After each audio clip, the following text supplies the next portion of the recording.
Прыехаць у Великабрытанію без грошаў у кішэні і заснаваць найбуйнейшую рэтэйлерскую сетку з гадавым прыбыткам $570 мільёнаў.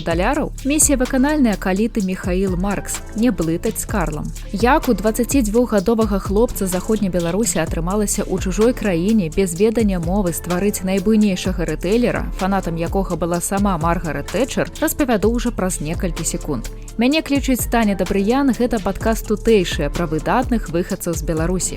Поехали!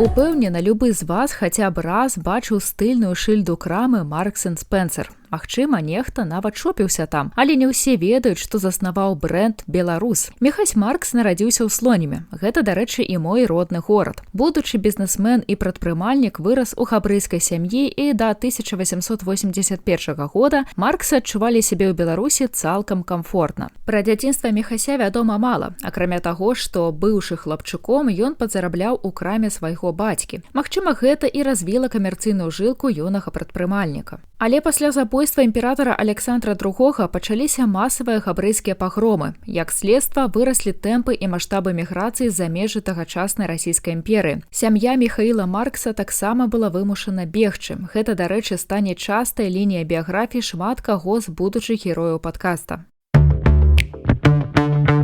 Але вернемся непасрэдна да Міхася. У свае 22 гады будучы паспяховы прадпрымальнік трапіў у брытанскі горад Лідс. Без пэні ў кішэні і ведаў ангельскай, кемлівы хлопец прымудрыўся уладкавацца на працу да мясцовага ўладальніка склада крамы Ісаака Дюхерста. Заможны брытанец нават пазычыў амбіцыйнаму Михаілу Марксу цэлых 5 фунтаў, а на тыя часы гэта былі добрыя грошы, каля $900 на сённяшні дзень. Сланімчанін на гэтыя грошы накупіў дробнага тавару ў свайго крэдытора і адправіўся прадаваць яго па вёсках. Вяскоўцы, якім складана было часта ездзіць у горад на закупы, і рады былі такому шопінгу. Моцна разбагацець на такой стратэгію ў Міхася не атрымалася, але ён змог сабраць стартавы капітал для пашырэння няхітрага бізнесу. І вось тут Маркс прыдумаў сваю фішку, якую смела можна назваць адным з першых маркетынгавых хадоў.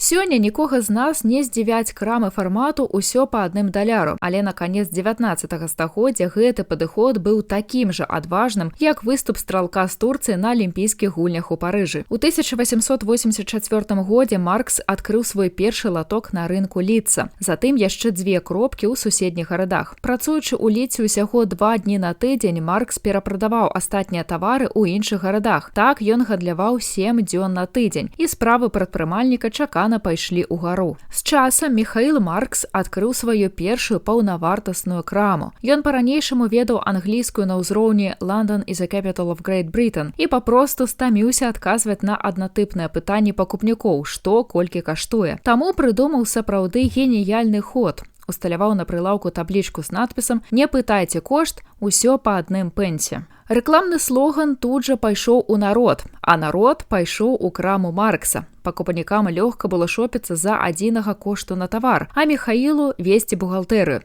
Часта ён гэта рабіў у галаве. Поспех бізнеса быў абумоўлены яшчэ і тым, што прадаваў Маркс танныя, але неабходныя бытавыя тавары: тканіну, гліняны посуд, малаткі, цвікі, канцылярыю і шмат што іншае. А на самім рынку разгарнулася сапраўдная барацьба. Хто паставіць сваю лаўку побач з крамай прадпрымальнага мігранта? На 1892 год у Михаіла Маркса была цэлая сетка крам у 3 гарадах брытанскай імперыі. Прадпрымальнік задумаўся о партнёрстве, бо аднаму кіраваць такім бізнесам было ўжо складана. І тут яму зноў дапамог даўні знаёмы Ісаак Дюхерст, які на пачатку шляху Маркса даў таму грошы на тавар. Дюхерст параіў у якасці партнёра свайго бухгалтара Томаса Спенсера. І ўжо праз 2 гады з'явілася кампанія, вядомая нам як Marks & Spencer. Сумесны стартавы капітал кампаніі склаў $750 фунтаў, а гэта на сённяшні дзень прыкладна $142 тысячы. Михаил Маркс паклаў у агульны куфэрак будучай кампаніі $450 фунтаў, што склала каля $57 тысяч, а Томас Спенсер 300 фунтаў, што на сёння складае $57 тысяч. Запомніце гэтыя лічбы, яны спатрэбяцца нам ужо праз некалькі хвілін. Маркс і Спенсер працавалі ў ідэальным тандеме як Боні і Клайд, толькі без крыміналу. Міхаіл узяў на сябе кіраванне крамамі і продажы, а Спенсер – пастаўшчыкоў і бухгалтэрыю. Але лепш за ўсё пра поспех супрацоўніцтва скажуць лічбы. Усяго за 4 гады доля Томаса Спенсера вырасла ў 50 разоў, з 300 укладзеных фунтаў да 15 000 фунтаў. На жаль, партнёрства не было працяглым. Менш чым праз 10 гадоў пасля запуску сумеснай кампаніі Томас Спенсер выйшаў на пенсію, а праз 2 гады памёр. Міхаіл Маркс перажыў свайго кампаньёна не нашмат больш. Праз 2 гады пасля смерці Спенсера Маркс памёр ад сардэчнага прыступу. Паспяховаму прадпрымальніку было ўсяго 48 гадоў. І хай жыццёвы шлях Міхаіла Маркса не быў доўгім, затое дакладна стаў яскравым і падарыў брытанцам адзін з нацыянальных сімвалаў, а беларусам нагоду ганарыцца сваім земляком. На сённяшні дзень Маркс і Спенсер з'яўляецца найбуйнейшым брытанскім вытворцам адзення, а ў сусветным топе рытэйлераў кампанія займае 43е месца. У фірмы, заснаванай выхадцам з Беларусі, амаль 900 крам у 40 краінах свету. У гэтым годзе дападатковы прыбытак Маркс і Спенсер склаў амаль 6,5 мільярдаў фунтаў стэрлінгаў. Ці мог такі вынік уявіць малады Міхаіл Маркс, калі сышоў з карабля ў брытанскім порце? Думаю, збольшага так, бо толькі тыя, хто марыць смела і маштабна, дабіваюцца свайго. Для мяне гісторыя Міхася Маркса пра знаходлівасць, прадпрымальнасць і бясконцую веру ў сябе. А для вас?